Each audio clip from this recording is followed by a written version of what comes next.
प्रेम भी नहीं, उससे द्वेष भी नहीं, और जिसको जानते हैं उससे संबंध जुड़ता है।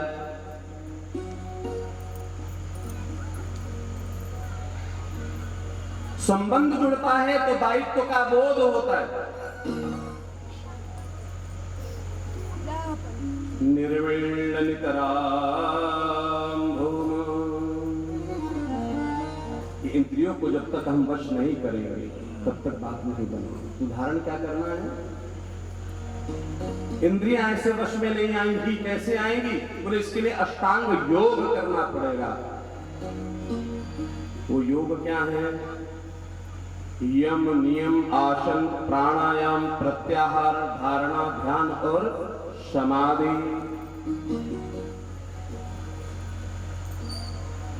अहिंसा सत्यमस्तेयम् यावदर्थ परिग्रह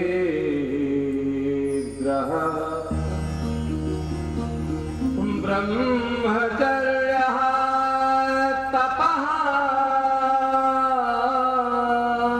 शौचम् स्वाध्यायः पुरुषार्जनम् मौनं सदासनजयः स्थैर्यं प्राणजयः शनैः प्रत्याहारश्चेन्द्रियाणां विषयान् मनसारदे।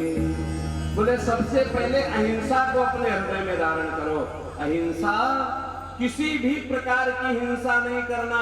अच्छा, हम क्या करते हैं? अभक्ष्य को खाने की चेष्टा करते हैं, अभक्ष्य मांस इत्यादि। आप बताओ, जिस सनातन संस्कृति में एक छोटा सा बच्चा चींटी को भी मारने के लिए दौड़ता हो तो दादी कहती हूँ बेटा नहीं नहीं पाप पड़ेगा। वहां पर किसी वध की इजाजत हो सकती है क्या? अहिंसा सत्यमस्तेयम्, सत्य को धारण करना। सत्य व्रतम सत्य परम त्रिसत्यम सत्यश्च योनिम निहितम च सत्य। सत्य का आचरण करना। जो सत्य का आचरण नहीं करता है वो कभी भी उन्नति को नहीं प्राप्त कर सकता, क्षणिक उन्नति को प्राप्त कर सकता है। और क्या कहा? यावदर्थ परिग्रह, बहुत धन का संचय नहीं करना। धन आवे तो धर्मार्थ में लगाइए। अगर धर्म नहीं करोगे तो फिर अन्य कार्य तो फिर वो नष्ट ही करते। गुरुदेव महाराज कहा करते थे, कुछ स्वामी विवेकानंद सरस्वती जी महाराज, वो कहते थे तुम्हें पता है लक्ष्मी जी की 4 संतान है कि लक्ष्मी के पुत्र 4 हैं, धर्म अग्नि नृप चोर, जेठे के अपमान ते 3 करे भड़पोर। 4 संतानें कौन? धर्म, अग्नि, राजा और चोर, ये लक्ष्मी की संतानें। अब अगर धर्म नहीं करोगे तो क्या होगा? अग्नि, अग्नि कौन सी? ये जो माचिस की तीली से लगाई जाएगी नहीं, कोई रोग हो जाएगा, कोई व्याधि हो जाएगी, रोज 2-4 हजार 10 हजार निकलने लगेगा। इधर लाओ उधर जा रहा है। दूसरा, राजा टैक्स लगा करके ले लेगा, 100 कमाए 40% इनकम टैक्स जमा करिए, और उससे भी किसी तरीके से दंड-बंद करके तुमने बचाया, कुछ किया तो क्या होगा, चोर ले जाएंगे। इसलिए जो है उससे धर्म करने का प्रयास करिए। व्यासपीठ पर बैठ करके मेरा सौभाग्य कि हम आज 3 पीढ़ी, मेरे पिताजी भी पधारे हैं और हमारे सुपुत्र भी लीला कर रहे हैं।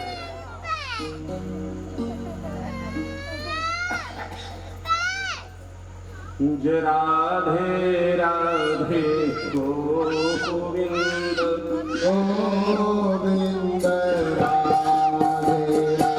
राधे राधे राधे गोविंद गोविंद राधे गोविंद राधे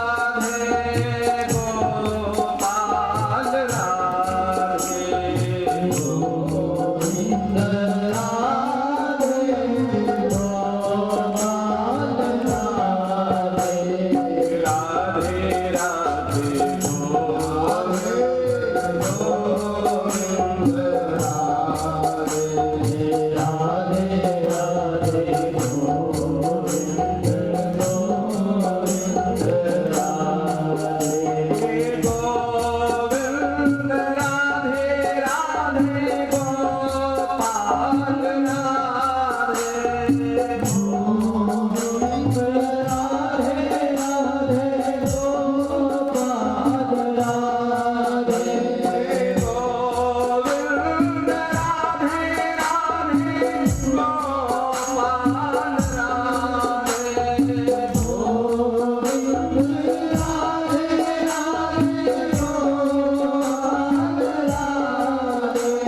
क्या करते हैं, ब्रह्मचर्य तपः शौचम, एक निष्ठ बनिए, तप करिए, शौच का ध्यान रखना। सुबह उठे बिना नहाए खाना पीना शुरू कर दिया, जो पाया वो खा लिया, जैसे पाया वैसे खा लिया। भक्ष अभक्ष का ध्यान रखना। हम लोग जब कहते थे कि जूते घर से बाहर उतारो, चप्पल घर से बाहर उतारो, तो कहते ये तो पुरानी बात हो गई। अगर हम कहते थे किसी का उच्छिष्ट मत खाओ, जूठा मत खाओ, एक प्रक्रिया चलती है ना केक काटने की। ये केक काटने की प्रक्रिया यही है। अपने यहाँ 50,000 प्रकार की मिठाइयां होती हैं, आप अलग अलग पीस निकाल करके दे सकते हो। पाश्चात्य देशों में तो वही ब्रेड ही बचता है, मलाई बचती है, तो बस केक बनाया और चॉकलेट का सबको वही बांट देते हैं। तो मैं ये नहीं कहता कि आप केक मत मंगाओ, लेकिन केक के ऊपर जो दीपक लगाओ उसको मत बुझाओ। हमारे यहाँ दीप प्रज्वलन करने का, जिस दिन बालक का जन्मोत्सव मना रहे हो उस दिन दीपक प्रज्वलित करके दान करना चाहिए। और आप क्या करते हो, फूंक मार करके उस दीपक को बुझा रहे हो। कितना कितना गलत बात है। हम कितने नकारात्मक हो गए। हाँ, केक काटना है तो कोई भी वस्तु आएगी, अगर बड़े स्वरूप में है तो कटेगी ना, तो उसको काट करके बांटने में कोई बुराई थोड़ी है। लेकिन उसके ऊपर कैंडल लगाना फिर फूंक मार करके बुझाना, दो नुकसान। एक तो जिस दिन अपने बच्चे के लिए, अपने परिवार के लिए दीपक जलाना है, उस दिन हम मुंह से दीपक बुझाते हैं और उसके बाद उसमें जब फूंक मारते हैं तो हमारे शरीर में तमाम तरह के रोग व्याधि उस पर जाते हैं और हजारों लोगों ने